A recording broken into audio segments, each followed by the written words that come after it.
Baik, terima kasih rekan-rekan media atas kehadirannya pada hari ini.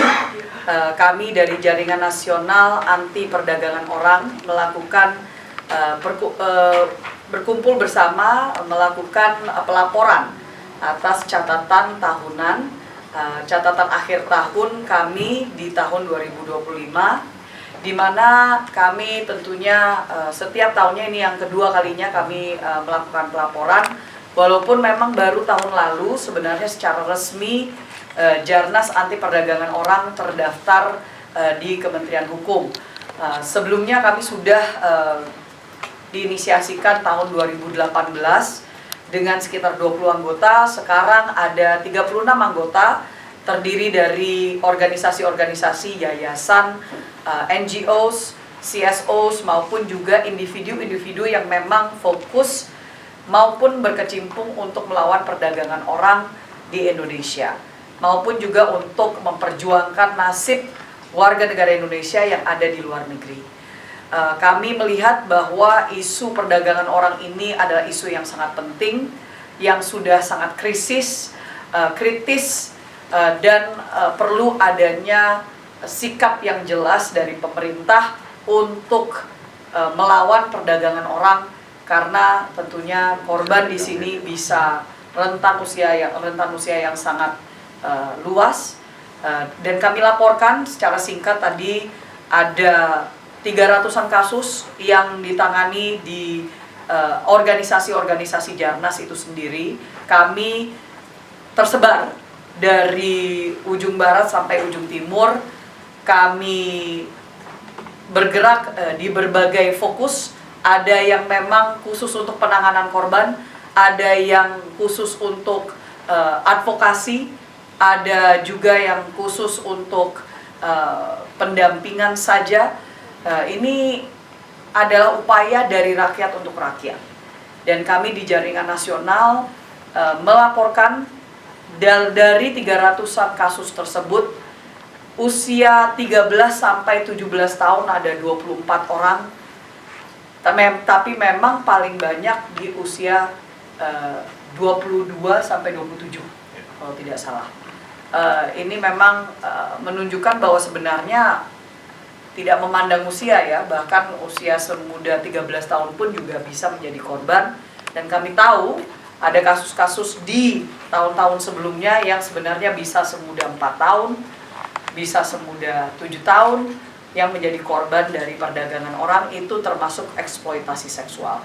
Pola-pola sekarang terus berubah, masih ada eksploitasi seksual, masih ada pengekangan, masih ada perbudakan modern. Ini kami terus untuk gali, dan sekarang dengan modus operandi yang terus berubah, kita mau untuk mengadakan FGD hari ini untuk membahas revisi Undang-Undang Tindak Pidana Perdagangan Orang yang tentunya sudah sangat lama sebenarnya, karena dari tahun 2007. Oleh sebab itu kami mengundang mitra-mitra hadir bersama dengan kami dari Kementerian Pemberdayaan Perempuan Perlindungan Anak, Kementerian Sosial, Kementerian Tenaga Kerja Republik Indonesia, dari PPATK, bahkan dari Kejagung. Secara online juga hadir dari Dirjen Imigrasi. Ini semuanya merupakan upaya agar kita bisa menyatukan pandangan dan bisa sepakat untuk undang-undang yang akan kami ajukan sebagai bahan revisi di DPR nanti. Jadi ini saya sebagai Ketua Umum, Rahayu Saraswati Joyo Hadikusumo, di samping saya Romo Pascal sebagai Ketua Harian, Kak Winda sebagai Sekretaris, Winda Winowatan, dan juga Dharma Asti sebagai Bendahara, bersama juga dengan para pembina dan pengawas kami, tokoh-tokoh yang luar biasa yang bergerak di berbagai bidang, apakah itu media maupun juga sebagai pejabat di negara ini, yang bisa melihat permasalahan perdagangan orang dari lintas perspektif. Mungkin itu yang bisa saya sampaikan. Bu. Mau tanya, ini tadi disebutkan bahwa 300 kasus yang ditangani oleh Ya. Jarnas. Kalau untuk tadi sebenarnya bahwa penyebab salah satu yang membuat korban rentan itu adalah kemiskinan struktural. Ya. Nah, upaya-upaya advokasi dilakukan oleh Jarnas untuk hal tersebut seperti apa? Terus yang kedua, soal tadi rekomendasi revisi Undang-Undang TPPO yang sudah dari 2007. Itu kan memang TPPO itu kan lintas negara dan lintas kementerian ya. Jadi kalau melihat karakteristiknya memang sudah masuk extraordinary crime.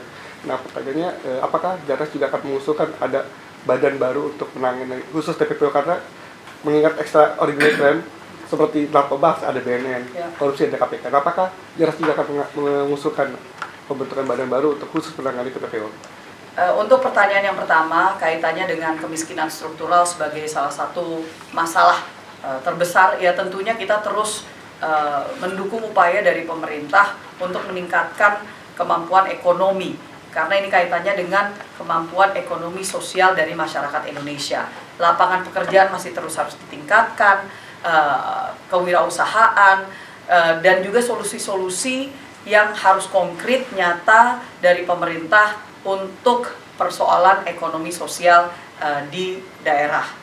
Ini kita tentunya dalam hal ini Jarnas lebih fokus kepada penanganan kasus, advokasi, dari segi pencegahan lebih kepada peningkatan kesadaran dan juga reintegrasi kami sebutnya. Jadi bagaimana kita bisa menyelamatkan korban, bagaimana kita bisa mendampingi korban untuk mendapatkan penegakan hukum, dan bagaimana mereka bisa berkontribusi kembali kepada masyarakat di tempat mereka masing-masing, supaya mereka tidak terjerat kembali, karena sebenarnya reviktimisasi itu sering terjadi.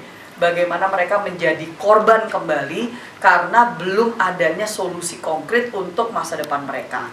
Apalagi tadi yang kami sampaikan, restitusi dari negara masih sangat rendah, hanya 2%. 2% dari kasus yang kami tangani yang mendapatkan restitusi. Artinya apa? Korban untuk hadir ke persidangan masih harus cari mandiri untuk transport mereka. Mereka juga untuk perlindungan ini harus kerjasama dengan LPSK, tetapi tentunya anggaran juga sangat terbatas. Bagaimana kita bisa memastikan proses pemulihan secara psikologis dan fisik, itu yang kami perjuangkan lewat restitusi. Tetapi kembali lagi, kenyataannya tahun 2025 hanya 2% yang mendapatkan restitusi, hanya 6,2% yang mendapatkan kejelasan penegakan hukum yang sampai dengan keputusan pengadilan. Ini masih PR yang sangat luar biasa. Itu kenapa kami mengundang dari negara hadir di sini, dari kementerian lembaga, terutama dari Kejagung dan juga kawan-kawan dari kementerian-kementerian yang terkait, untuk ini bisa menjadi persoalan bersama yang serius. Pertanyaan yang kaitannya dengan apakah perlu ada lembaga baru, sebenarnya di dalam kepolisian pun juga sudah ada PPA, PPO, unit yang memang fokus khusus untuk persoalan ini, dan sebenarnya pun juga ada Bareskrim, ada Cybercrime Unit. Ini tinggal bagaimana untuk mereka betul-betul terkoordinasi dengan baik. Dan jangan lupa juga sebenarnya sudah ada gugus tugas anti perdagangan orang. Itu sudah ada, yang dimana itu dinahkodai pun juga dari Polri ya, dari Polri selaku ketua harian, dan juga Kemenko Polhukam. Ini artinya apa?